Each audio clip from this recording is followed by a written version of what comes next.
Well, good evening, lads and lasses. It is yet another Monday. Hopefully, everybody had a fantastic weekend. It is CFN Live. Thanks, Dean, for showing up, spending some time, and of course, all of your support. Lloyd, you as well. Bob, always a pleasure to see you, man. Thanks again for showing up at the CISA event. Really appreciated seeing you there as well. It was just perfect timing too, to say the absolute least. It's going to be an interesting show. Probably going to be a short show. Unfortunately, we don't have Jim tonight, and we want to wish Jim well because I know where he's at right now, and he's in his happy place, and deservedly so. Deservedly so. I if anything, I don't want to say I gave him the night off, but I think he should take the night off. Life is definitely getting busy for all of us, including our good buddy, and I'm hoping he's enjoying himself right now out back hooking a hog or three. How we doing, Tony? Nice to see you as well. But we do have Lawrence and we do have Jay. We do have a little bit to get to in terms of announcements. So I will do that right now and get it over with so that we can move on with the rest of our show. As I said, hopefully everybody had a great weekend. It was not the greatest weekend weather-wise, but I'll tell you, Mother Nature is certainly redeeming herself this weekend. So if you have an opportunity to get out fishing, please do, because I don't know how many more of these great weekends we're going to have left. I do want to start with something, and I do have a bit of an announcement. I'm really happy and excited to share this because those who participate in our CFN Fish Off and, of course, attend all of our retreats, we always do a mini fish off, and we never seem to have a perfect measuring system.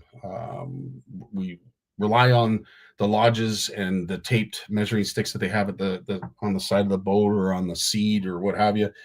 But I'm happy and proud and excited to announce that CFN now has an official bump board, courtesy of the good folks. And you can't see it, unfortunately, so I will post it at Go Large Fish Ruler. I was presented this today by our good friend Randy. Randy and Ron put this together. It has our CFN logo on it. Hopefully you can see it. As you can see, the numbers are see-through, so they'll work in just about any situation. They are accurate. We have tested it. We've measured it to make sure that it is. And these will soon become available. They are not available right now because they are not uploaded on the webpage. All those who have asked about these, thank you so much for showing an interest. There are a bunch of models to choose from. I will leave this up during the whole time. You can email them if you want to purchase one. You can email them because, as I say, it's not available on the website, and they will certainly help you out. But I'm hoping these in the very near future will be mass produced. This is the 36-inch. Not sure why I chose this, but I do know that I chose it for our good buddy Mike Consul, who's going to be with us up at Camp Mac in a couple weekends. But to give you an idea of what's available, there are 3 sizes available. And I will say this, this came from Randy. As I mentioned, rulers are not on the webpage yet because we can't calculate shipping costs accurately. So if you want to order a ruler, send them an email. As I said, there's the email. And they'll work with you to meet up for delivery or to provide you with the cost of shipping before we buy the ruler and pay. This is the fairest way to make sure you know the total cost before you order and pay. We could certainly help out, Randy and Ron. We could help out with the shipping with our good buddy Brad from Pal Casting. So if there's a will, there's a way, and we can certainly do our best to try and keep shipping costs down to the bare minimum. So this was the 36-inch. They have a 24-inch that has the CFN logo on it. It is worth $40. This 36-inch that I'm holding up right now is worth $60. And the 55-inch, which is a lot thicker gauge and a heavier duty measuring tape, it's $100. As I said, I can't thank Randy and Ron for surprising me with this. It was something that I wanted to get done, but unfortunately we're so busy in CFN land that we didn't get the opportunity to get this done, but they went and did it for us. So to the Go Large Fish Ruler folks, Randy and Ron, God bless you. Thank you so much for doing this. They have 0 of these in stock at this time right now with the CFN logo, but we'll place an order as requested. Usually it's 4 to 6 weeks for the logo to be etched out. Once they get in inventory, they have lots of plain 24 inches and 36 inches. But if you want to wait and receive one with the CFN logo, and I know I mentioned this to you guys before, but if you want one with our logo on it, email them. Make sure Ron or Randy take your request and get what you need. But they're happy to help. And on behalf of CFN, myself, and everybody here at CFN, to Randy and Ron from Go Large Fish Ruler, thanks a million. I can't thank you guys enough. So big supporters of what we're doing over here at CFN. And if we can, let's reciprocate and show them our appreciation by buying a few. We will have them most likely at our shows because they typically will show up at our shows as well. So again, if you want one, that's the email. Reach out to Randy and Ron. I'd really appreciate you guys doing so, because going forward, if you have one of these, it is going to be an official bump board, and it helps the judges, because at the end of the day, as anybody who's participating in the Fish Off knows, we have to verify whatever measuring device you're using. And if you have one of those, we know it's good to go. You guys are valid, and you're measuring your fish with something that we condone. So again, thanks again for everything you guys did to get this set up. And if you're interested, please reach out to Ron and Randy at the email I just posted. There it is there again. All right. Fantastic, guys. Thanks so much for that. Moving along, as you know, it is our 10th anniversary, and our good buddy Richard Dunlop is still doing a fantastic job taking orders on the regular for some swag. I love seeing our CFNers dressed up in some incredible garments. Richard, thanks again for all you do for that. And of course, being our 10th anniversary, these jerseys will soon be gone, and it will no longer have the 10th anniversary on it. So these are considered, I guess, a collector's item, if you will. It is one run and done. So once it is done, January 1st comes, and it's the new year, these will no longer be available as you see them currently right now with the 10th anniversary logo on them. That 10th anniversary will be replaced. We will move forward. And as I said, the jersey will just look a little bit differently. So please, by all means, reach out, and we'll try and get you guys in something that I know you'll like. Lots of comments here. Holy smokes. Pete, how you doing tonight? Nice to see you, my friend. Mark Wolf, as always. It is a pleasure. Jeanette, I'm like so excited to hear that you're coming to Camp Mac for our retreat. I'm finally going to meet Dave and Jeanette. This is so exciting. I'm so pumped for this. This is so cool. You're going to love it. You're going to absolutely love it. And we will be getting to that very soon, because it is creeping up quickly. Mark, how you doing, buddy? Yes, absolutely. Wow. And nice. Truly, truly cool. Steve, absolutely no need to apologize. The inbox has been very, very busy, as they reminded me today. So thanks to everybody who is submitting their photos, but just be patient, because as I said, the lads are very, very busy. Yes, Tony, it's not on their site. That's what we just mentioned. It's not available on their site, so you have to email them directly, as I said. And if you want, just go back and watch the first 5 minutes of our live. How you doing, Mike? Always a pleasure to have you along, my friend. I think so too, Mark. I think so too. And at the end of the day, CFN's not making anything on the sale of these. This is just strictly, we want to have as many of these out there as we possibly can. So I'm hoping everybody does their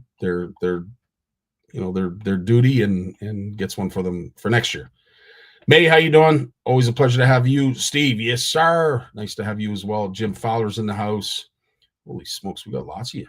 Christian De Silva, what up, brother? How you doing? Yeah, good to see you, my friend. Eric Beeler's you looked awesome in that dress, by the way. I don't know if you made that yourself, or that was pretty cool, Erica. James, how you doing? Always a pleasure to have you as well. I missed. Hold it up. What? Oh, you want to hold me hold it? Okay, I'll hold it up one more time, guys, so you can see it.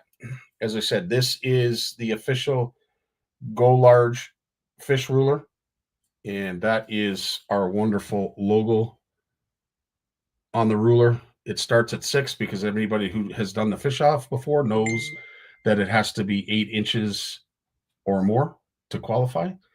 This is the 36-inch version. There's a 24 and a 55. So again, reach out to our good friends at Go Large Fish Ruler, and they'll help you out. This past weekend, holy smokes.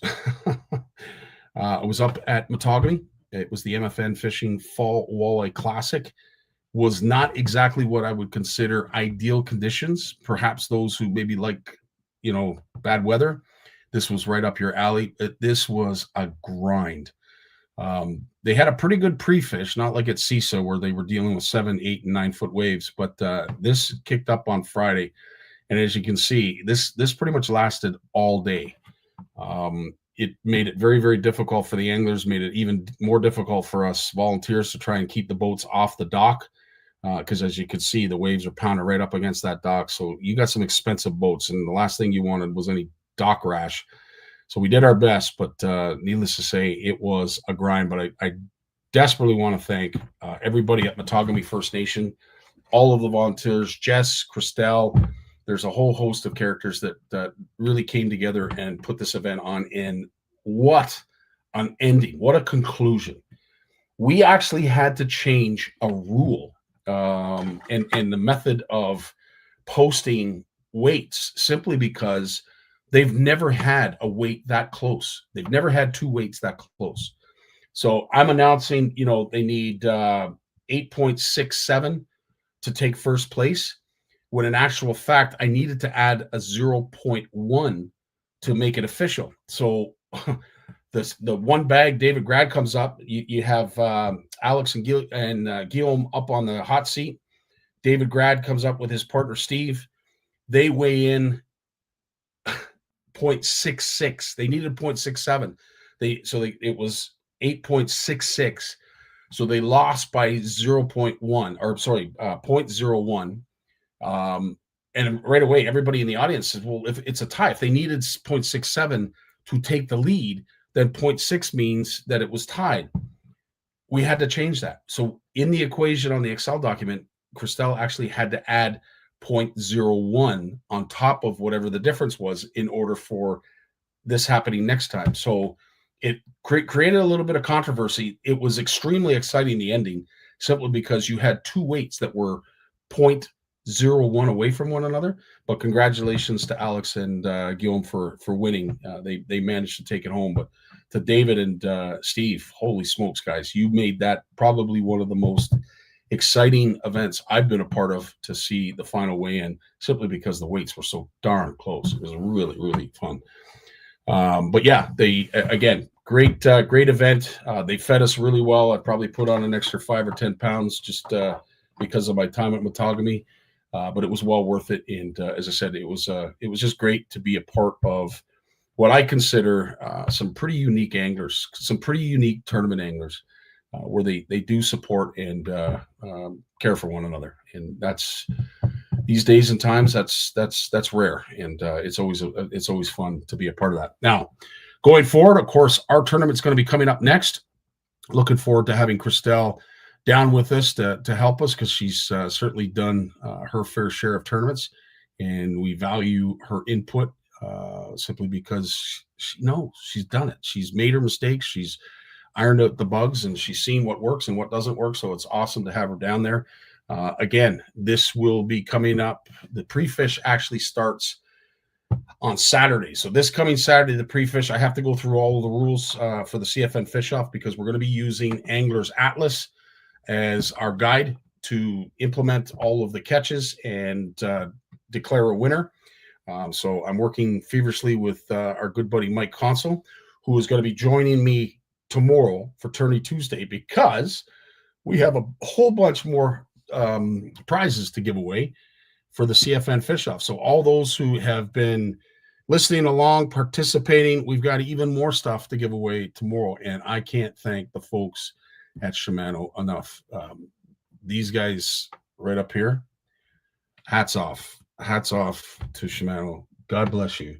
You have really helped us award and hand out some pretty cool prizes to our community. So thanks for that. And we're going to do that. We're going to do even more tomorrow. So stay tuned for that. Should be really exciting.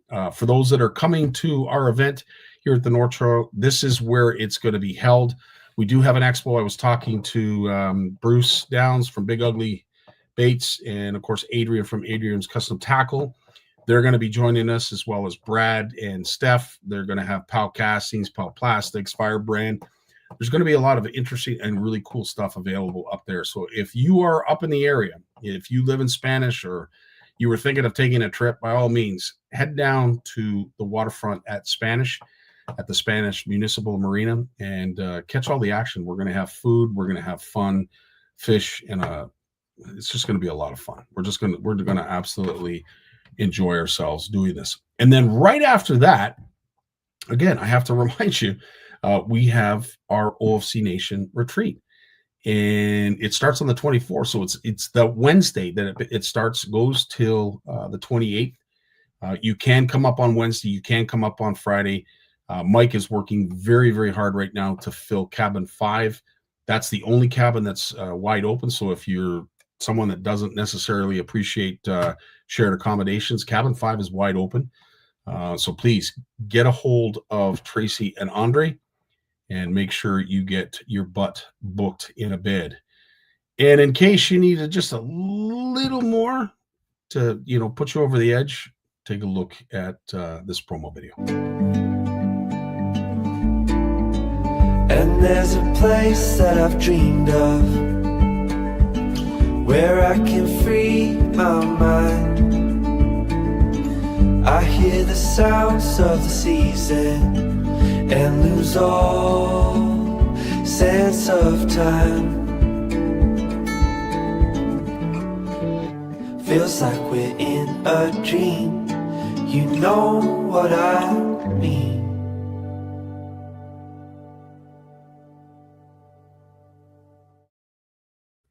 So that's all the information you need to get in touch with Tracy.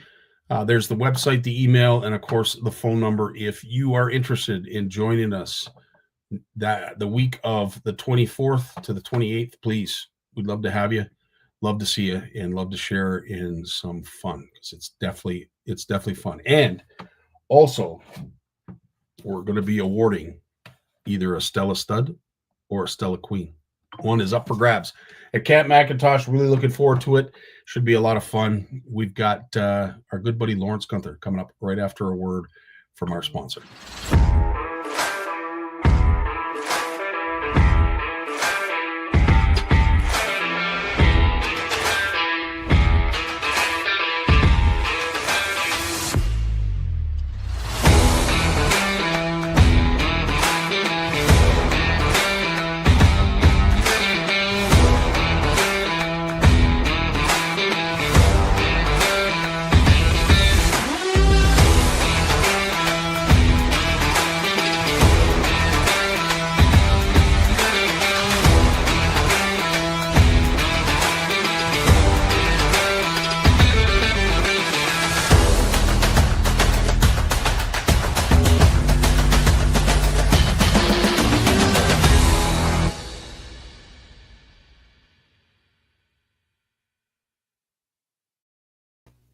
The man, the myth, the legend. There he is, Lawrence Gunther. How you doing, Lawrence? I'm well, buddy. I'm well. You sound busy.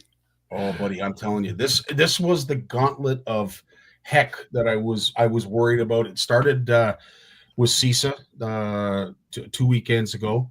Yeah, that was fast paced, lots of action, lots going on, lots of hard work. Didn't get much of a reprieve.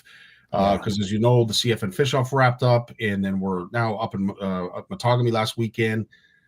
Next weekend, of course, the Spanish tournament starts, and then we wrap everything up at Camp McIntosh for our 4th annual OFC Nation retreat. So yes, very, very busy, but you too, sir, are very busy, and I'm sure you're going to share a few snippets of how busy you are right now.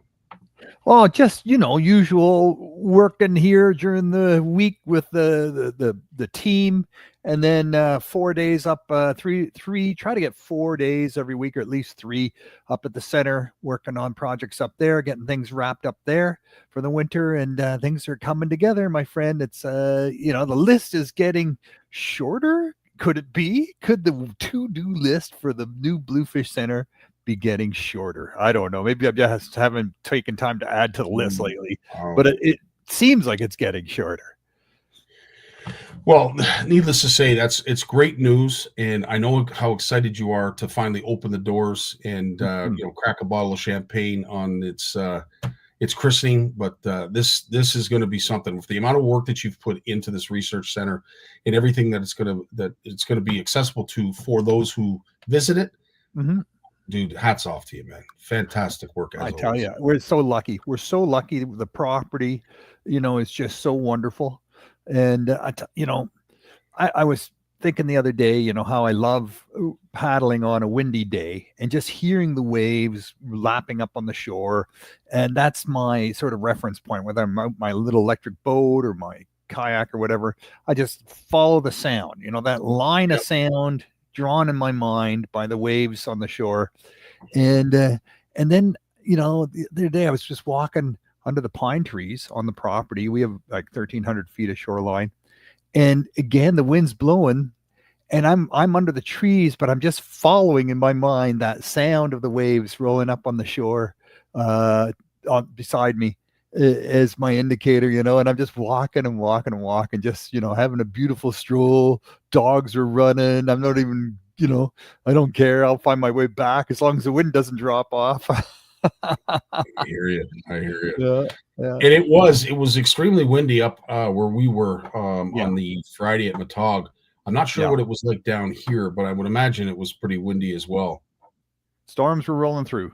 I bet. Storms are rolling through. Yeah, for sure. Lots of small storm cells were just popping through, And during Jay's segment, we're going to talk about the current state of all the runs on the North Shore of Lake Ontario, because there's been some incredible footage that's been shared recently. But Jay's going to help us understand what may have happened to cause that, because it wasn't exactly like we got a lot of rain up where we were, but you guys didn't get much down here this past weekend, correct?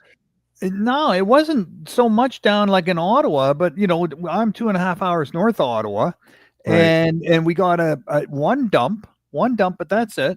That's it. Enough to put a big bow into the boat cover, that's for sure.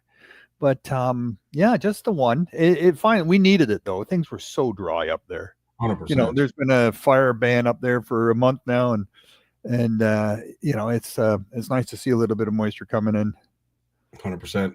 So you have an interesting topic that we're going to be talking about tonight, and obviously with the state of the current state, I should say, of our boat industry when it comes to pricing, availability, the flood of used boats on the market.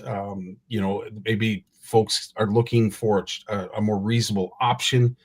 We're going to talk about something tonight that will help folks make that decision on perhaps what direction they want to go. Yeah, I think, people, lots of people are thinking, well, do I want to update my boat? And then they look around and they see the prices and they go, wow, and then they see what the prices are, the used boats are selling for. And you're thinking, I saw that boat brand new for sale for 5 years ago for the same price, right? Yeah. I mean, people are trying to get, the same price they paid for the boats 5 years later, and maybe they're getting it. I have no idea, but that's what they're asking. They're a little bit high, the new boat prices and used boat prices, but I don't really want to get into that so much as I'm thinking, when do you go to the other end? When do you really want to embrace self-propelled watercraft, right? I'm talking canoes and kayaks specifically, not so much paddle boards. I don't know anyone who's fishing off a paddle board, but I know, fishing off a canoe and fishing from kayaks and even, small rowboats, and drift boats and things like that. That's pretty popular, right? So when do you take that? When do you move in that direction? When are you going to go into that self-propelled sort of small portable boat direction. And what is it? Are you going to look for? Like, what are people looking for in these types of boats?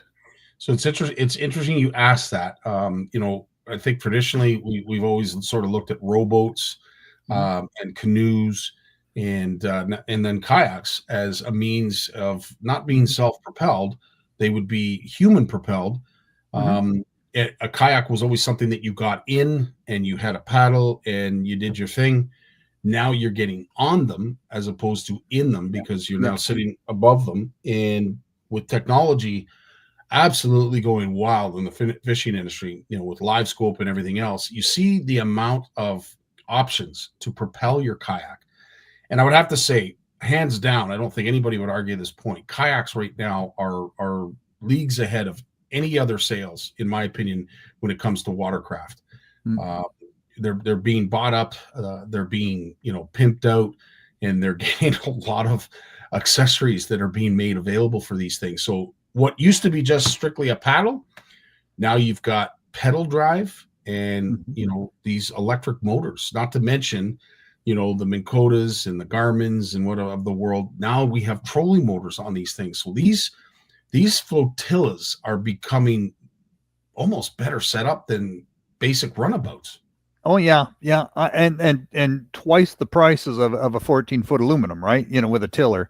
Yeah, and I think when you get a kayak, quote unquote, that needs its own boat trailer, and you back it in at a boat launch, is it a kayak? I mean, we can get into that debate if you want, but those are pretty expensive boats. That's a choice. It's a financial. If you want to buy that, if that's the way you want to go, more power to you. And you see that in the fishing kayak tournament series. You see a whole range now of these big, fully equipped boats with fish finders and electric motors, coming in on trailers, and you still see the human propelled, kayaks with stripped down, bare nothing, a paddle, a couple rod holders and a place to put your tackle.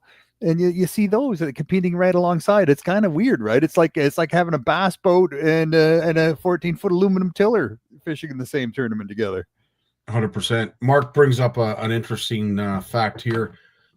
He bought his 16-foot Legend with a 30 horsepower tiller, boat motor, trailer, taxes back in 2011. Yeah. Now, hang on to your hats here, Lords. He paid under $8,000 for that total package. New.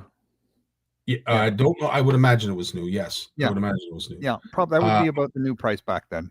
He priced the same package now, and it was $22,000 before taxes. So after taxes, it was $8,000 in 2011.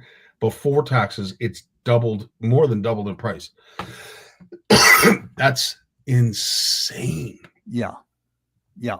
A decent 16-foot aluminum boat now, you're into $25,000-$30,000, right? With a 20 or 25 horsepower engine on it, a trailer, and a boat, no trolling motor, and just a good solid boat. But these are aluminum boats that go way beyond what I remember aluminum boats were. I remember aluminum boats, you take the motor off, take the oars out, two people can carry it, right? One on the bow, one on the back, and two people can carry it down and put it in the water, put the motor back on, and off you go. These boats are not those boats, right? These boats are 350-pound empty, and you're not carrying them anywhere, but they're good, solid boats. It's just something, stripped down maybe, but it's a like I said, $25,000 to $40,000 boat. It's there's still a lot of money. I think people, there's an interest in amongst people just to strip it right down and make it more affordable, maybe, but maybe it's not even a cash thing. Maybe it's just a lifestyle choice where they say, I just want to go back into those bays and nooks and get away from people, get away from the built world, get away from people, and get, into those areas where you look around and you listen and you don't see or smell or hear anything that's not natural. It's interesting too, because when you meet people, and we've had the luxury of basically accompanying Kayak Bass Canada to a couple of their events so far. And even though it is a solo style of fishing, and as you said, you can isolate yourself and get away from everything, people and places and struggles, whatever. But those who have them, and we see Trevor, we see Jason Barnucz, Mhm. they're good people, and they're Yeah. very Oh, yeah. welcoming people. They're very warm and outgoing. Uh, I will say that about the kayak community as a whole, based on what I have seen and the folks that I have met.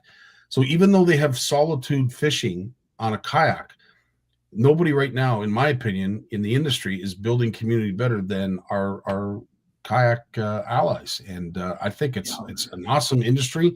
I think it's an even better community. And even though they have that solitude, because this is one of the other reasons too that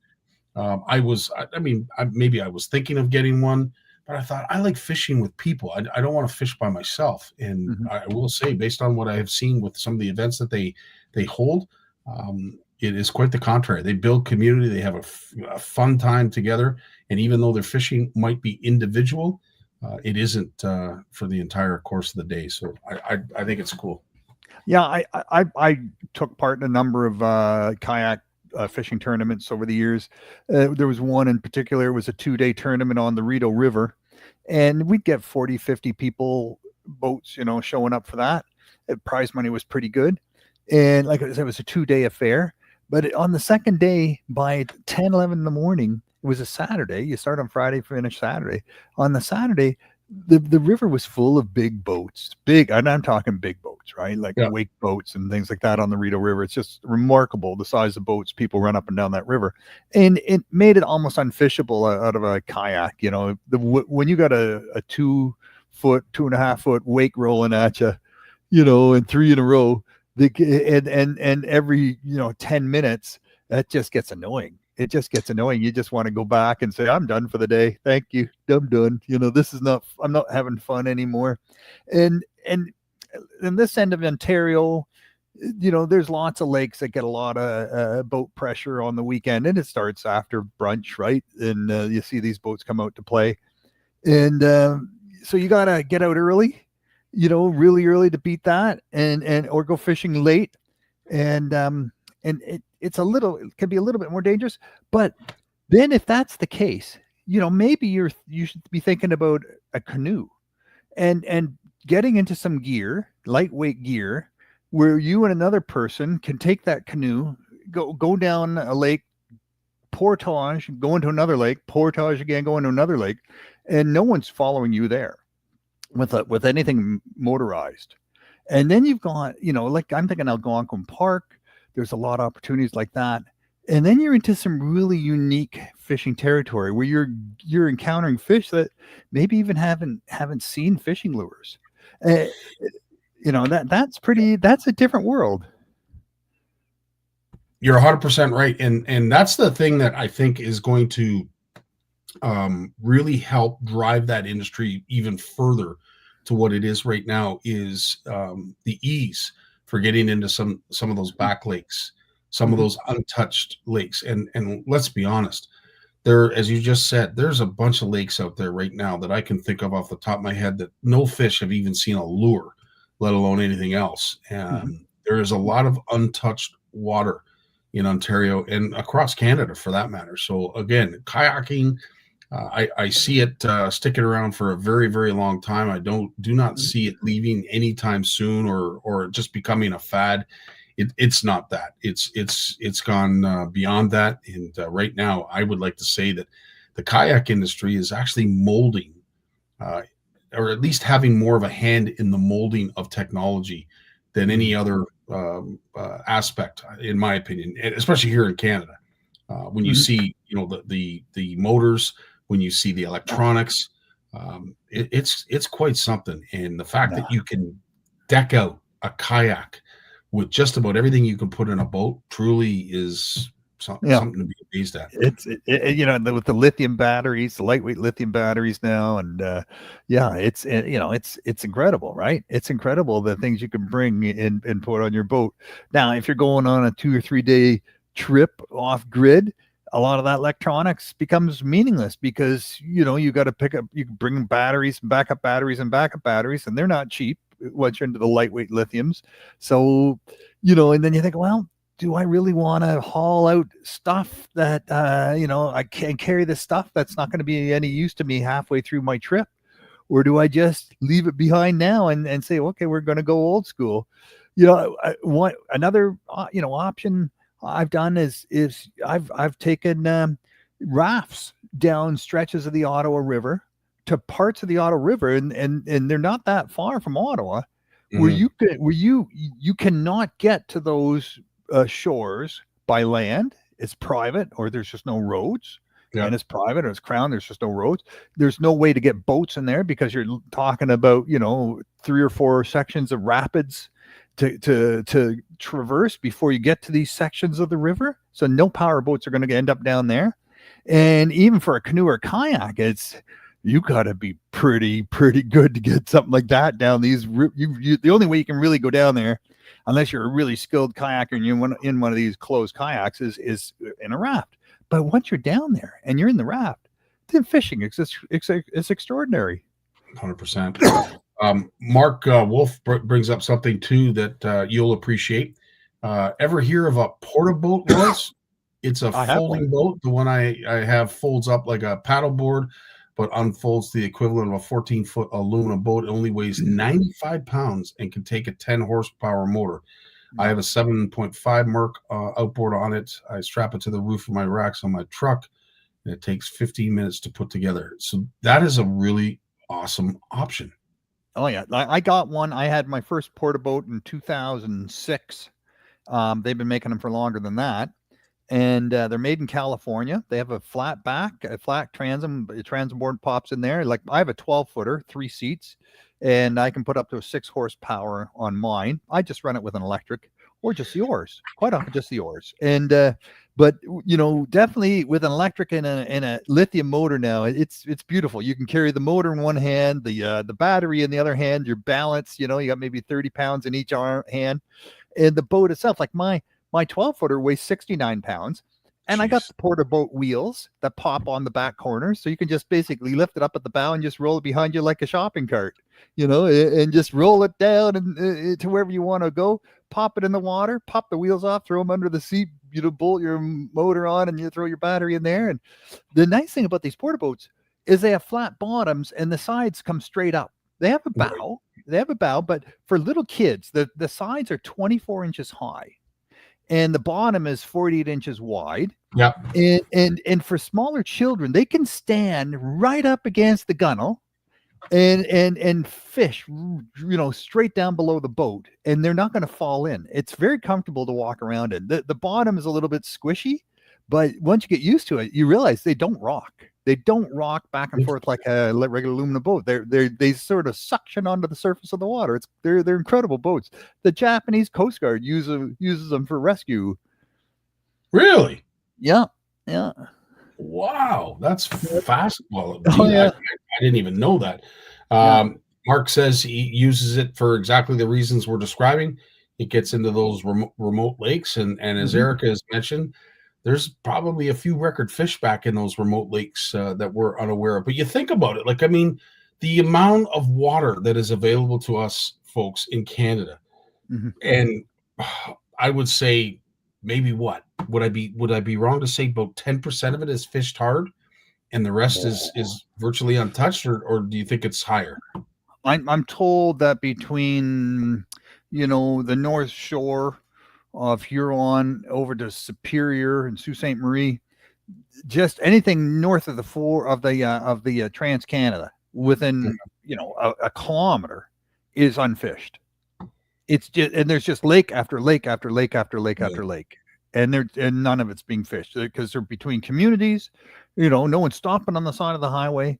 That's the only road that goes near these bodies of water, and you can look over from the road and see them over there, or just get a Google map and you can see where they are, and they're not fished. They are going unfished, and they're within a kilometer of the highway. So I would have to say that I'm probably not alone. I'll give you an example. My drive up to Matagami, I see so much fishable water on that drive up. And I know that I'm not alone, but one of these days I would love to be able to stop at every one of these little puddles, these little lakes, these little waterways that are at the side of the highway, just pull off into wherever, somewhere safe, and just cast a line, because I'm sure everybody has thought about it. I don't know how many people have actually done it, but it would be really, really cool to spend a day or two driving up some of these highways and just stopping at the local, culvert, the local puddle, whatever. And it'd be interesting to see what kind of fish we could catch. Pop your porter boat off, pop your canoe off your rack, carry it over to the shore, pop it in with your buddy, your partner or whatever, and just paddle off and do a day of fishing, right? And it's extraordinary. We've had some special trailers made. They're 60 inches wide, and each one can hold 6 kayaks or 6 canoes. They're like little trees. They're long, but you can tow them behind a 4-wheeler or a side-by-side. These are made to fit behind a side-by-side, and you can tow them down side-by-side trails, and then you get you a good part of the way to that first lake, right? That's accessible by the side-by-side, and then if you want, to take it to the next lake, you can park it and then just take it and portage in to the next lake, the second lake, and you're into fishing territory. A friend of mine, he did this, and he caught a 44-inch pike. That's not bad. That's not bad. Is his name Steve Shaw? Because Steve just shared with us, I managed my PB pike doing that very thing right off a highway. Yeah. That's so cool. That is so cool. It's amazing. We're missing out. We want the comforts, and I'm definitely, I've been lucky to be sponsored by Ranger Boats since 2012, and I've had a brand new boat ever since. And this year I decided to stop that. I sold my last Ranger, and I didn't take a new one. I took my money out of the game, and I said, that's it, I'm done. And I was sad. I had a beautiful 1880 angler, multi-species with a 175 Merc on the back. It was a perfect boat. I said it was a perfect boat, but you know what? It was beautiful fiberglass. And I said, there's no way I'm taking this thing down any gravel roads ever. I need to sell it. It needs to be sold, and it has to be returned in sellable condition. It can't be full of stone chips. So this is the thing, and we're digressing back into the boat industry, but you see the level of care that some boat owners go to with all the shielding. There was one particular boat that was up in Matagami this weekend. It was a beautiful, beautiful skeeter, like gorgeous skeeter boat. Fiberglass. I think it had a 300 horse on it, deck to the nines. But he had the skirting along the frame of the trailer. Yeah, the netting. It's amazing, right? Yeah, it's incredible to the extent that you can go to protect your investment. And then all of a sudden, on a day like that we showed with all the wind and the rain, it gets bounced up against the dock, a little bit of dock rash, and it's all for naught. So I feel bad for those folks that do have those situations where they're going above and beyond to try and protect their investment, and then something simple is just trying to dock up against a dock, and well, or a wheel, a rock comes off the wheel, hits the hitch, bounces on the ground, and then bounces back up and hits the bottom of the boat. Right? There's a reason why they don't paint the bottom of aluminum boats. It's because that's where the rocks are bouncing off of. Yeah. Even with all the rock guards, you can imagine they're still going to hit the bottom of the boat. With a fiberglass, the whole thing is painted, and it might be a different color. It's always a different color, but it's still painted, and it's still fiberglass, and fiberglass is fiberglass. I mean, it's fixable. It's always fixable, but it's not cheap. And like someone told me, you hit a rock, you go in in a lake, a remote lake with an aluminum boat, and you bounce off a rock, you got a dent for life. Yeah. You bounce off a rock with a fiberglass boat, you got a hole in your boat, and now you're thinking, how am I going to get back to shore? How am I going to get back to the boat launch? Because that's not necessarily going to happen. Nope, true enough. Well, a great subject. Hopefully we've spawned a little bit of interaction and thought process for those who are perhaps thinking about buying a kayak. Maybe you're thinking about getting a canoe, maybe a small aluminum like rowboat. Inflatables now, man. All these crazy inflatables. Yeah, I'm not a big fan of inflatables. Yeah. But has a lot more to do with my stature than it does the actual fact that we're inflating something with air and it could possibly pop. I don't find them as stable as most, but again, most aren't carrying around with technology, the inflatable technology now, Scotty, it's like a surfboard. It's like a fiberglass surfboard. Once it's, you've seen these inflatable paddle boards with the way they make all sorts of craft now out of this inflatable technology. It's just remarkable, absolutely remarkable. It is, and hopefully the technology advances so that they're a lot less impenetrable. Yeah, a lot more durable than some are right now. But I think it is definitely an option. Yeah. And of course, they have gadgets. The good folks over at Milwaukee have just about everything under the sun that's battery powered, and the pumps that they have, it makes these inflatables that much easier to own and inflate and use. So yeah, it is definitely an option. Inflatables is definitely an option. Yeah, they're light. They're just the weight of them is if you have to carry it into an inflatable kayak. First of all, it's easy to carry in your truck or your trailer. Yeah. And then when you blow it up, one person can carry it under one arm. It's super light. They're brilliant boats. They're brilliant boats. But you're right. I don't think the hooks are so much an issue. Hooks aren't going to penetrate these things. Right. It's the sharp rocks, glass, weird things left on the shore. You got to lift them into the water and then get in it. Yeah. What else is going on at Bluefish Canada and Bluefish Radio World? Well, we got a bunch of podcasts coming up. Recorded. I just got to get my butt into the production chair and do some editing now. Got some amazing people, some amazing episodes coming up. I just wrote an editorial, so the news will be out this week. So yeah, that's been a bit of a drought, but it's coming out this week.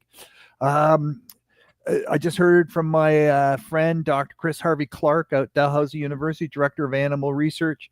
He's just retired after 40 years, and what an amazing. So he's going to be a guest. We're going to interview him next week. We'll get that podcast out soon. So it's lots of social media coming your way, you guys. So hang on to your hats. Right on, Lawrence. Well, as always, my friend, we cherish our time with you, and we look forward to it each and every week. And we thank you for coming here every Monday as you do, because our community is a lot better place because of it. Well, thank you for the feedback, you guys. My editorial's on human-powered, paddlecraft, and the comments that you guys shared, and it's been really helpful. Thank you, Scotty. Right on, dude. Well, you have yourself a great week. We will be back here again on Monday next week, just before I leave for Spanish. Look forward to it. And if you guys have any questions or topics that you want Lawrence and I to discuss, by all means, reach out and give us the feedback that Lawrence and I are looking forward to. Right on. Okay, dude. You take care of yourself. Have a great week, my friend. Thanks, man. Hope it slows down a bit for you. Yeah, no kidding. All right, we got Jay Barnucz coming up right after a word from his sponsor. The fear of failure is failure itself. The world of science rewards the ones who are willing to try and fail. Because without the courage to embrace failure, ideas remain ideas. But with that courage to fail and to learn, ideas can change the world. Yes, they can. And this man right here has done a great job of that already. Jay Barnucz, it's always a pleasure to have you joining us as you do each and every Monday, especially talk about busy. You are one busy individual as well. What were you busy up to this weekend? Oh, geez. This past weekend, you know what? I actually didn't do a whole lot, Scotty. I'm not going to lie. Nice. Hey, fantastic. Yeah, we got fishing coming up this weekend. This week, I'm in the field working. I prepped I prepped boats today. I prepped nets today. And with this time of year, a lot of our summer staff have gone back to school, and so I've been working solo all day today at the yard. But dude, you know what, man? It still felt like summer today, and I'm not gonna lie. Yeah, being in the office, it's not the best, but when you're outside all day tinkering with boats and trailers and trucks and loading nets and buckets and waders and all that kind of good stuff, I don't mind that. I put the earbuds in, man, and I just work away outside loading and stuff, and it gets me back to my roots, man. I've been doing this job for so long that I kind of enjoy days where I'm out. You know, we keep all of our gear in modified storage, like, you know, shipping containers, but they all got roll-up doors and nice windows and stuff now. So you just park the truck out front of the shipping containers, open up the doors, get out the gas cans, all the safety gear for the boats and the paddles and the boat hooks and the anchors, the ropes, all that stuff. Make sure the flares haven't expired. Kind of stuff that anglers should do more often. Check that kind of stuff. But, you know, we got to check that pretty regularly, because if something happens, we got to be prepared. And if you're not prepared and something happens, you're going to get, I always tell all the staff, always have your script ready. You know what I mean? So if something goes wrong, and stuff does go wrong, have your script ready to explain what happened, right? To the health and safety folks. So, yeah. But anyways, yeah, it was a good day. Like, you know, dude, charging, make sure the batteries are charged, just all that kind of stuff. I haven't been out in a boat this summer. Most of my work was in streams with waders on. So the waders, I bought a brand new pair of Gore-Tex waders this spring at work.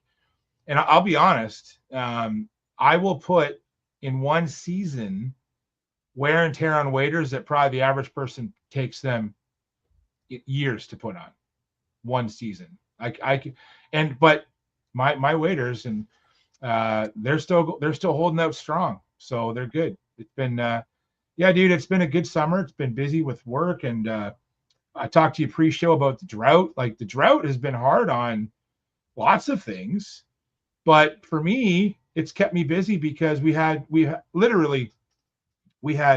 one day where a thunderstorm came in for 1 hour, probably 2 months ago, and we had to so when protocol for thunderstorms is, for those that wonder, so we were out in the river, and if you hear thunder, we have to stop working, and we wait 30 minutes. Now, during that time, I will check the radar, and, you know, with all the weather apps, man, I can see which way the blob's moving, right? So, and that particular day, it was just south of us. I knew it wasn't going to last long, but we couldn't work. So we loaded in the truck to get out of the rain. And we had to hike back up the hill, get in the truck. I took the crew to Tim's, got a coffee, used a washroom like civilized people, because we usually don't get washrooms because we're not civilized. And by the time we drove to Tim's, 20 minutes away, got our coffee, went to the washroom, turned around, drove back to the site.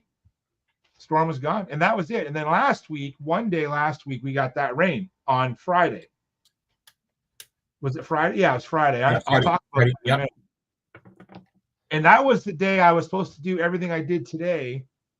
But I'm like, I can't work outside in the rain. I'm not a fair weather guy, but I can't pack gear and all of that stuff, pouring rain, and everything's going to get just trashed. So, Yep. Yeah. So that's what I've been up to, man. And this week I'm going to the Grand River, north of Guelph for a couple of days. I'm going to be down in Lake Erie Marshes for a couple of days. So, yeah, I got a really busy week ahead of me at work. So, yeah, just dude. Good for you.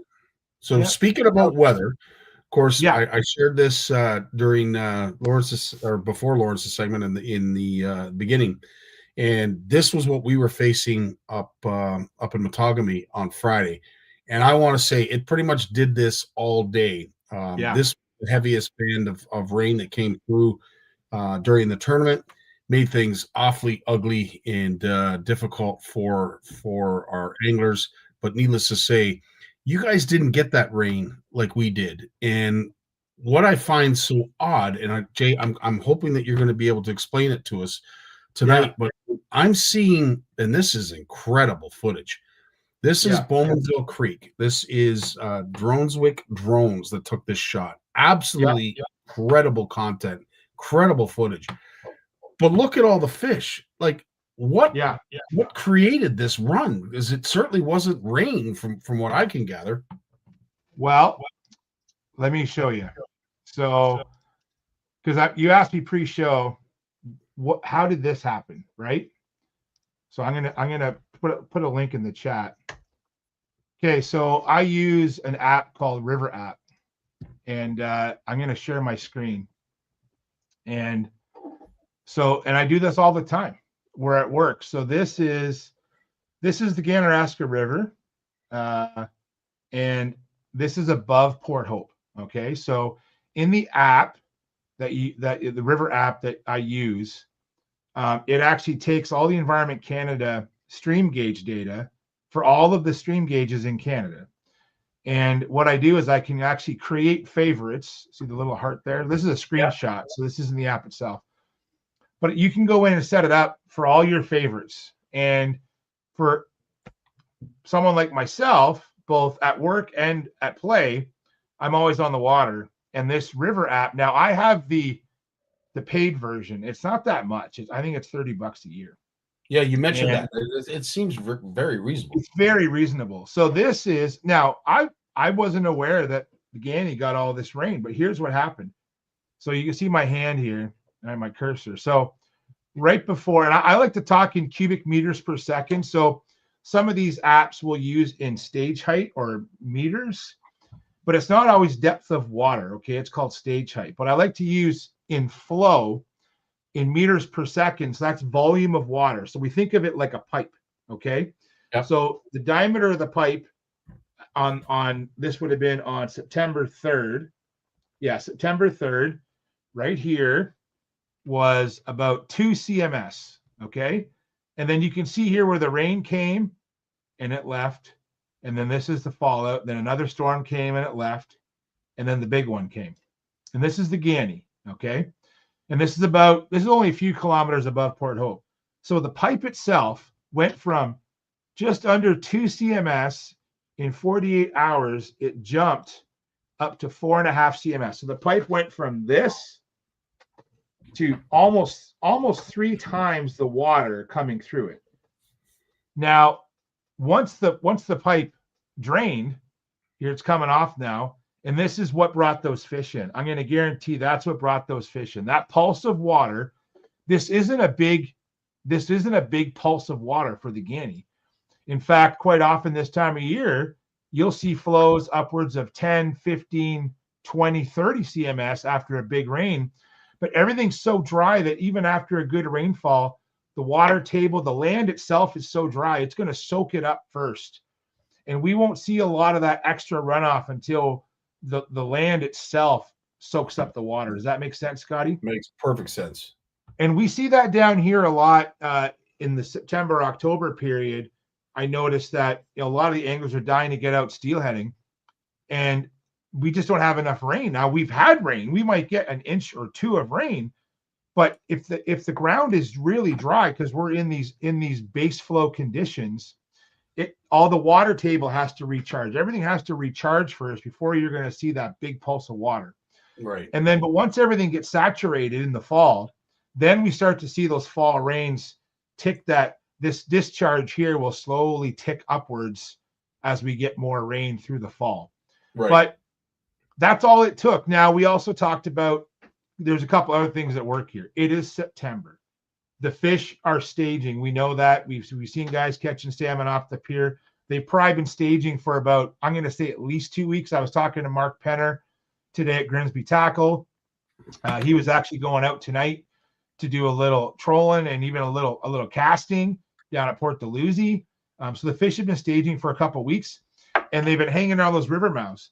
And then this past weekend, we had that big part of this rain event was also a big gale, right? We had a big windstorm, winds on Thursday and Friday, and that really pushed the water around. And so I actually talked to some buddies who are charter captains on Lake Ontario, and they talked about an inversion, which causes the warm water to go out and the cool water to come in. And so you had a bit of a perfect storm. Even though we didn't get a lot of flow, you got some flow, you got cool water pushing in, and those salmon just took it as a chance to go.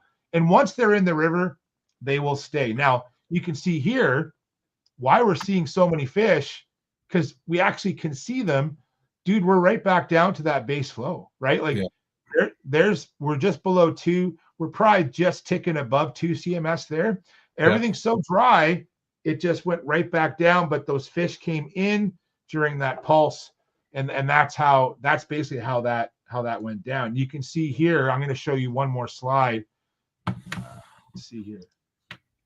Just for entertainment's sake, because we love entertainment. Yeah. Okay.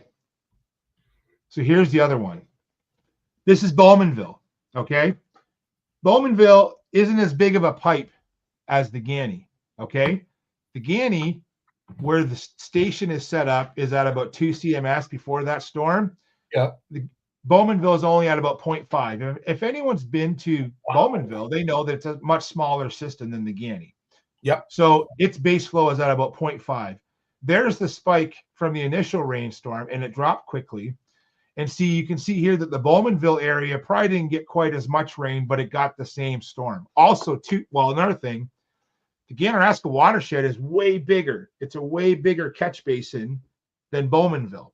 And so it doesn't have as big of a catch as Bowmanville does. But still, there was enough water here to get those fish to come up. And then we're back down to that base flow. But those fish have made it into the system. So there you go. That rain literally kickstarted our salmon season. Well, what a season. Look at the number of fish in Bowmanville Creek. That's remarkable. Is that typical? Jay, I've never been down to Bowmanville to see this. Is it typical like this? That's very typical. Very, very typical. Yeah.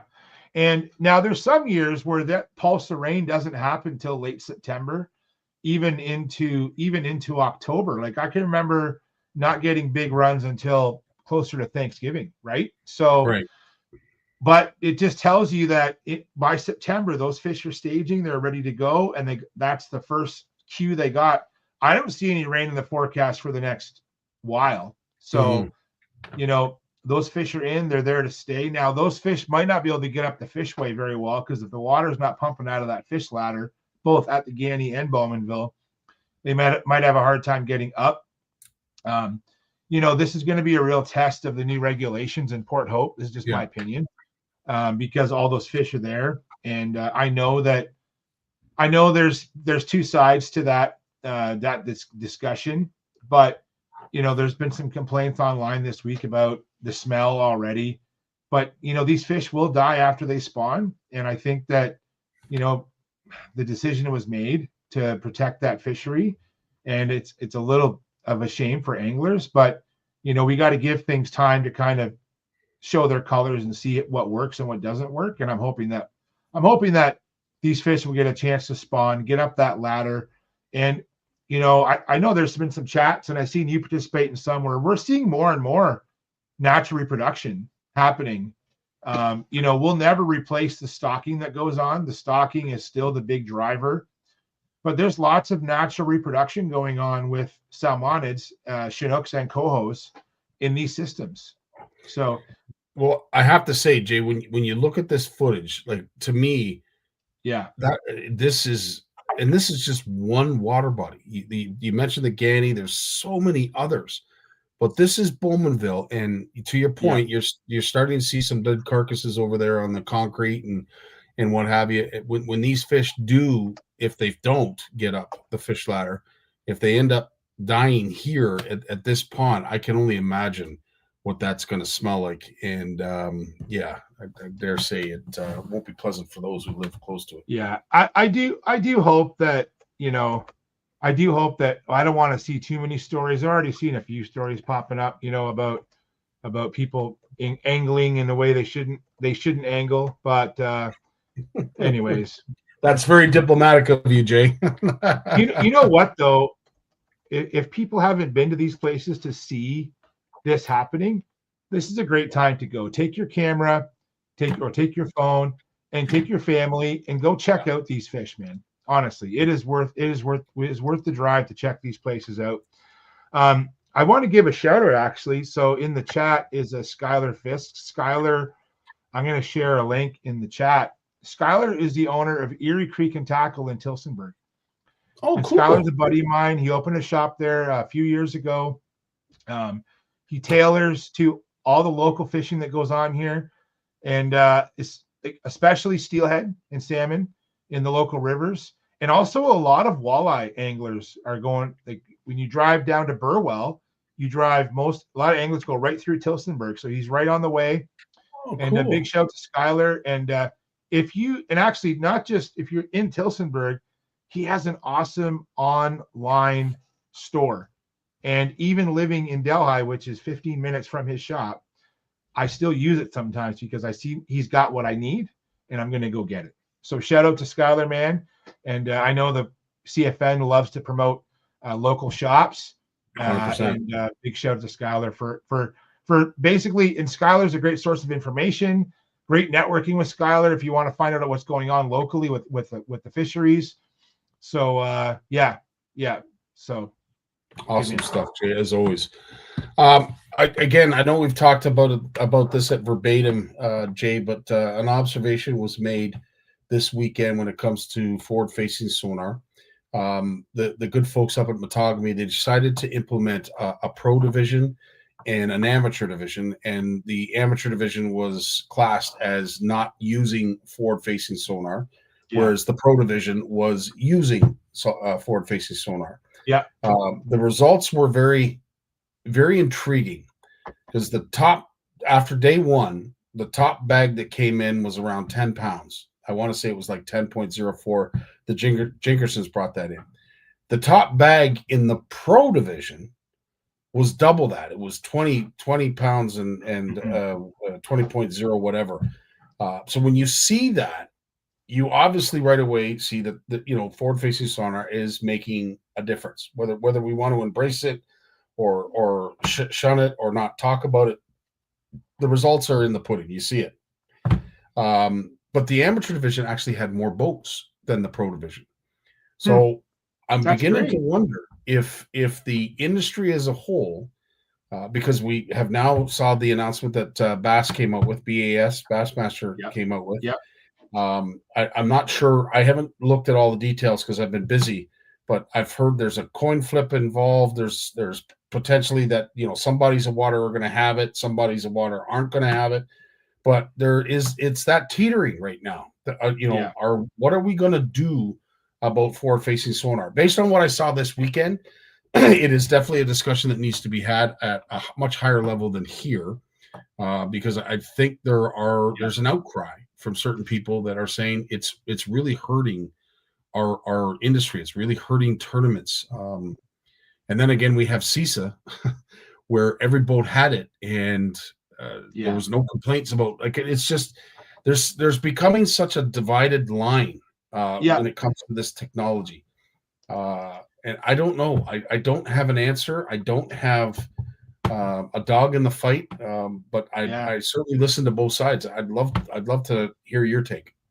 Well, I'm going to share my screen first. We'll talk about what Bass did, and then we can talk about maybe my opinion on this and a few other things. So this is a screenshot of the Bass website. So this is the 2026 Bassmaster Elite schedule, and these lakes were already picked. These lakes were picked a while ago, and I'm sure you can appreciate, especially what you've been doing this year, how long it takes to put these events together, right? Amen.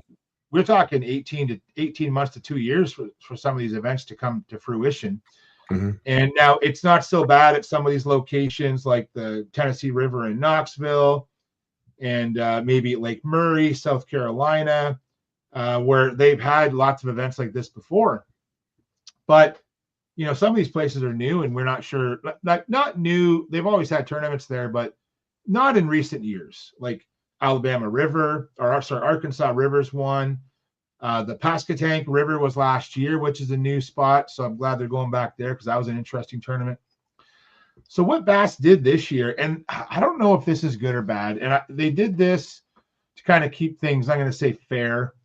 And they took all of their tournaments and put them together, basically matched them up. Okay. Mm-hmm.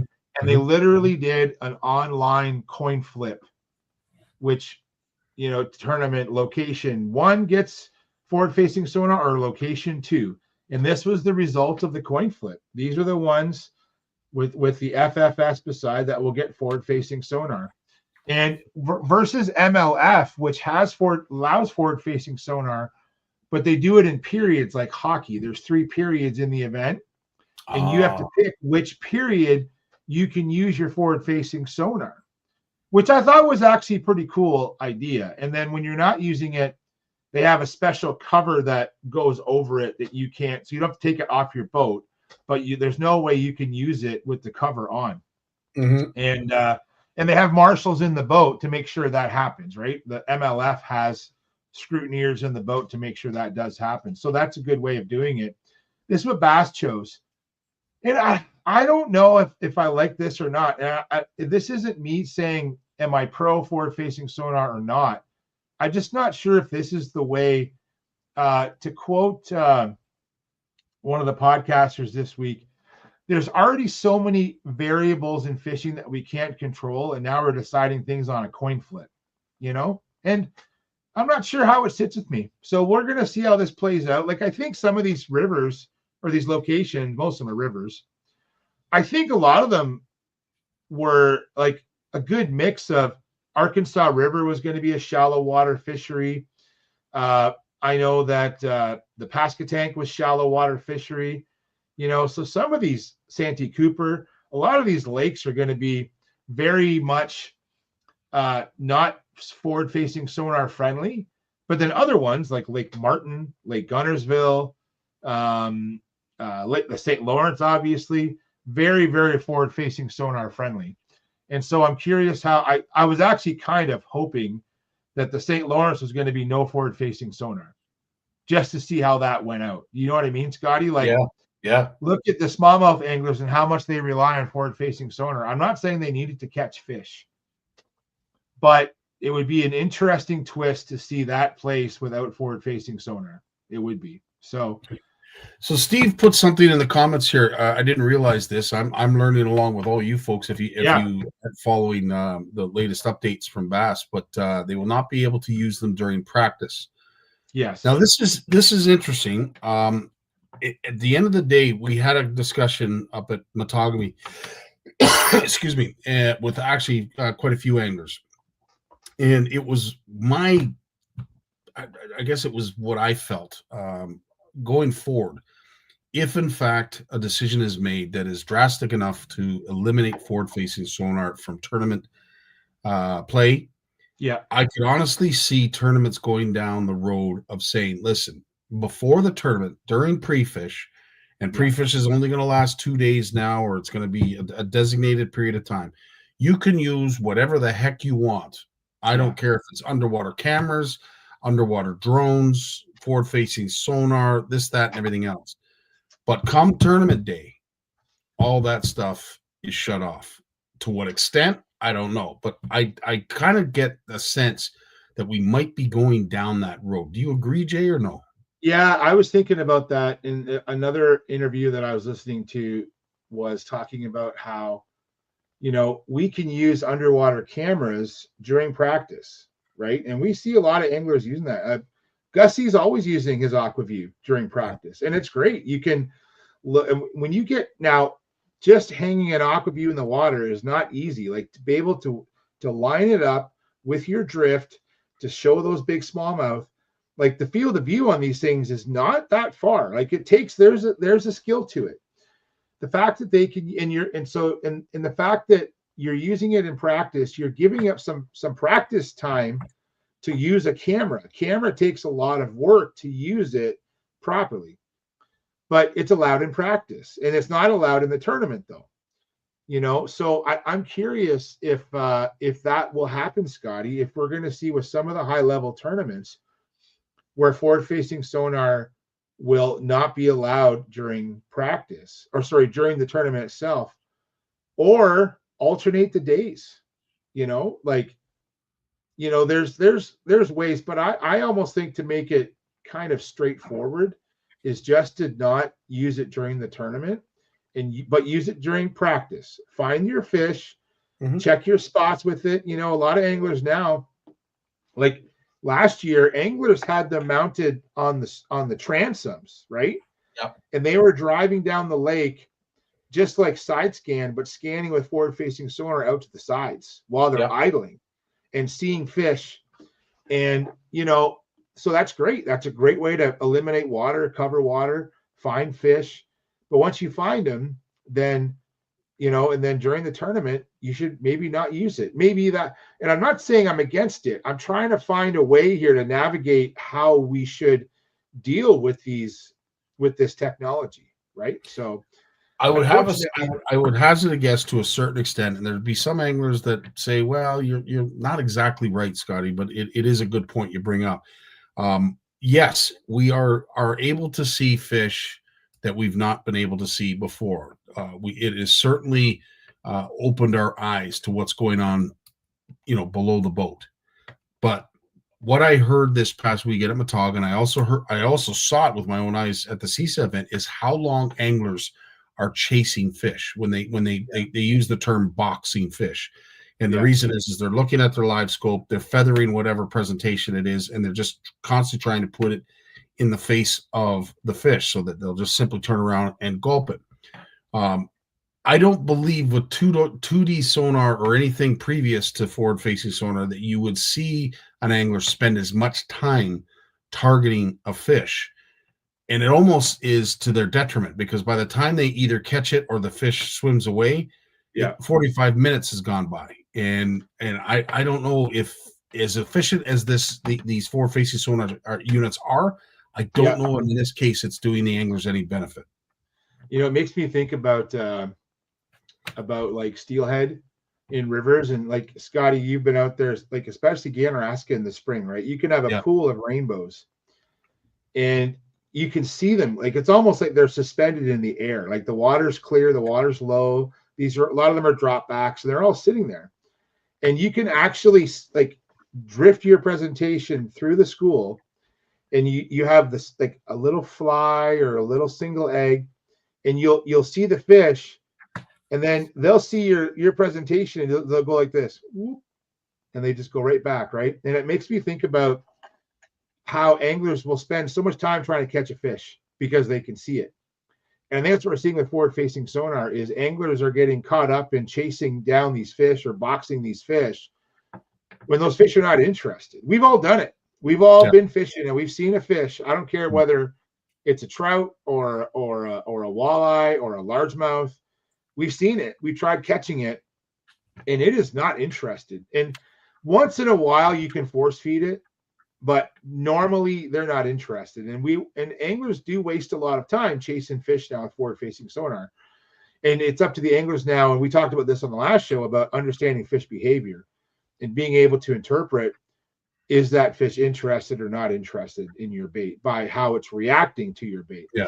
And I think this is all part of the learning curve with forward-facing sonar. So I don't know, man. We could just write a book on this. I think by the time. Well, it's funny because it is talked about a lot, especially for those who are on the tournament trail. And it is, as I forget this gentleman's name, forgive me for this, but great topic of conversation. And of course, the question always seems to come to a head. Are the anglers that are dominating with forward-facing sonar still going to dominate without it? And some will say yes, half the room will say yes, half the room will say no. I don't know. I'd say the jury's out, and the only way that we could possibly test that is by removing it from those that do dominate. The real issue, George drops it here. We can talk about all the fishing we want, all the fun it is, but what is the impact on harvest and catch and release with forward-facing sonar? And we don't know that yet. The science is still. It's not. I'm not going to say. it's hard for science to be conclusive because there's always variables to consider with every study that goes on. I don't care what you're studying, but we are not the industry, the scientific industry has to catch up, right? How we're evaluating this technology and how we're assessing it and understanding the true impact of this technology. We hear stories about, like, think about how easy it is to catch, like, geez, man, salmon in a harbor with forward-facing sonar, or muskies. We've heard all these kind of, I'm going to say, horror stories about muskies, where muskie anglers now can target muskies with forward-facing sonar. They're giant. You can see them like big submarines coming at you, right? So, and I'm not saying they're going to bite, but there's nowhere to hide for some of these larger species, right? And then what affects the larger species? A lot of the larger fish are long-lived, and we have to manage those fish carefully because they live a long time potentially, like muskies, and they're the top predators. They're not as abundant as bass, let's say. So we already have strict regulations to manage muskies, but maybe we need to revisit that if data comes back. So yeah, we're not out of this yet. It's we talk about adaptive management, and I'm sure George will laugh at this one, but it's a coined phrase that's often used, where we make a management decision and then we actually watch that management decision to see what was the result of that decision, and then we adapt to it, where we say, okay, let's modify that. And we could talk about basically like going from no limits to limits, going from no limits to limits to slots. That's all adaptive management, right? We're adapting to what we're seeing with the fishery. And I think that with forward-facing sonar, we should be looking at adaptive management. But where's our starting point? We're not there yet. Like, we don't have a good starting point. We have educated guesses about what the starting point is, but we don't have a lot of good science on it yet. And there's people out there working on it. I promise they are, but these things take years to develop. Unfortunately, the industry is moving faster than we want it to. 100%. And I would say, if there is a species of fish or a community at large that have the impact in terms of their like or dislike with forward-facing sonar, I have to say, I have to tip my hat to the muskie community. We're already starting to see it being frowned upon in lakes down in the U.S., especially in Minnesota, Lake of the Woods. There's some areas that they frown upon it to the point where they're almost saying you can't use it. And they're very concerned. The muskie lovers are very concerned about what forward-facing sonar is going to do to their species. And I would have to say, if there's a species out there right now that is probably the most susceptible to forward-facing sonar, it has to be the muskie, and they're fragile as it is. So what used to be a fish of 10,000 casts is not that anymore. And especially when you can start jigging for these things, look out. Yeah, I agree with that. And I think that's where we have to be proactive on the management side. And we need to really, but I guess with muskies though, how much stricter can we get? Like, you can only keep one. And for the most part, those aren't kept, right? Yeah. Like that's basically to protect anglers if there's a mortality, right? So there we go. So yeah, we're looking at the status of smallmouth bass in Ontario compared to the current season opening dates across the province. So there's an example of adaptive management. Like, look at what's that bass season opening on Nipissing on May long weekend, dude. That's pretty awesome. I gotta say, I enjoyed going up. Now, it was cold, dude. That trip was the May long weekend this year was cold. Like, it snowed while I was fishing for largemouth bass. I was doing the Big Jim wake bait in 2 to 3 feet of water, catching largemouth in the snow. Can you believe that? But I had such a blast doing it. Just next time, I'm bringing more warm socks. I'm going to bring I'm not one to wear those hot pockets, but those little hot pouches. Yeah. When you're in a kayak, I had boots, but your feet are so exposed to the elements because you're up on the pedals all day versus in a boat where your feet are down under the gunnels. I'm definitely wearing more warm clothes next year. But that's a pretty awesome thing. But it's great to hear that these are all being reviewed and they're constantly being discussed, because we want it. MNR is really interested in having good, healthy fisheries. Yeah. Not just healthy bass fisheries, healthy fisheries for all sport fish. There's value.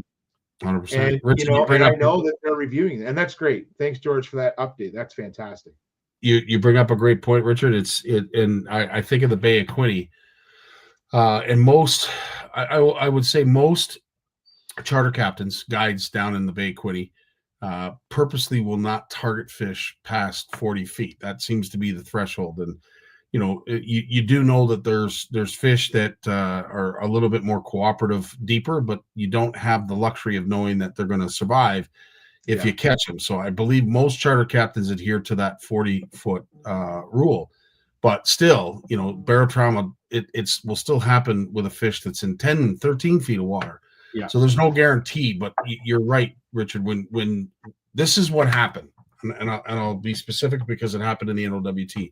Somebody came up to me and said, Scott, forward-facing sonar allowed us to realize that we are literally driving over fish that are suspended in 80, 100 feet of water. And they're doing that, obviously, because they're targeting bait balls. And they have to come up to those areas, but those fish were never seen before. So with forward-facing sonar, you have the luxury now of seeing fish in areas that you never thought they were.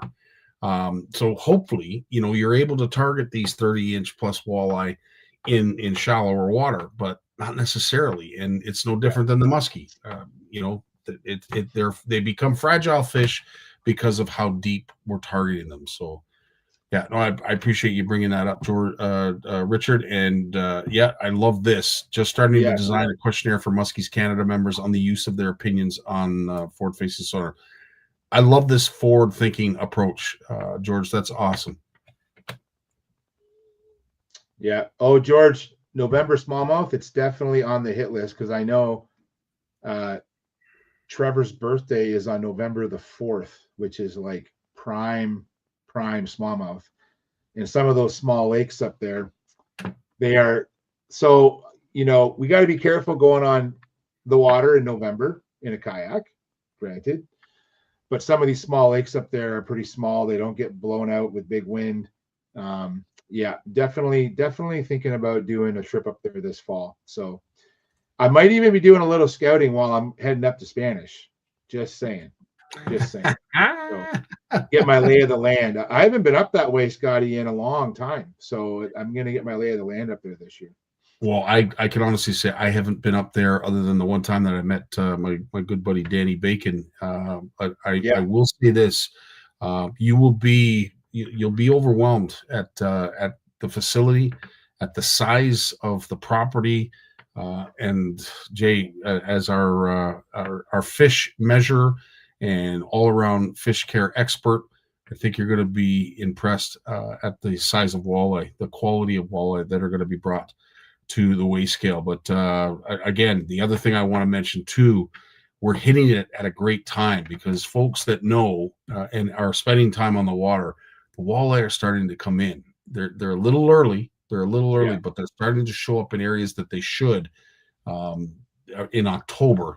So I think we're hitting this just at the right time. And I dare say bass might have their dirty 30. Well, the walleye community has a filthy 40, and we might see a 40-pound bag brought to the weigh scales. That's very cool. Cool. Yeah, it's man, that's just a part of Ontario that I just don't get up too much anymore. And so I'm looking forward to seeing it. It's going to be great. And I just hearing you talk about all the vendors and all the familiar faces that are going to be up there, like it's going to be a little bit of a cool meetup of some great people, right? So 100%. Yeah, we're going to have a good time. There's a live band that we're going to have in there. We've got a food truck. We're going to put on as best of a show as we possibly can to make it fun for just about everybody. But Jay, I want to thank you for taking the time to not only join us as you do every Monday, but to come up and be that expert and making sure that all of the fish that do come to the weigh scale are properly looked after, and with all the hopes of the fish gods, they're returned successfully to their watery homes. So yeah, man, it's gonna be fun. Okay. All right, my friend. Well, listen, as always, thanks so much for your time. Jay, I know you've got a busy week coming up, so I'm going to let you get some rest tonight. But thanks, as always, dude, for everything you do for our community. It's truly appreciated. My pleasure, buddy. We'll see you. Right on, dude. You take care of yourself. And with that, that is the end of our show. We will be here, Mike and I anyway, tomorrow for Tourney Tuesday. Looking forward to giving out some more incredible prizes to you CFN fish offers. And we look forward to our next event, our next fish off event. We're hoping to do one in the wintertime, but we're not sure if time will prevail. It's going to be a busy show season. And with all the announcements that are happening with the shows, it's going to be interesting to see where we can find a void for us to implement ours. But I know Brad is working very hard to put our calendar together, some of the new locations that we're going to have. So it's going to be fun. It's going to be interesting, but it's going to be busy. So I'm not 100% sure if we're going to be able to do a fish off, but I'm really hoping, fingers crossed, that the Mother Nature and the winter allows us to have a meet and greet on the ice, because we missed it last year. I don't really want to miss it this year, but we'll see what happens. In the meantime, have yourselves a great week. Enjoy yourself. Get out fishing when you can. And most importantly, I can't thank you enough for all of your support here at CFN. It truly means the world. I love you all. You guys take care and have yourselves a fantastic week. All the best. Peace. Take us away, Dave. Well, as much as I hate to admit it, I guess we've run out of time. So I've enjoyed it, but I'm going to do something I haven't done since season 1. Turn out the lights. The party's over. They say that all good things must end.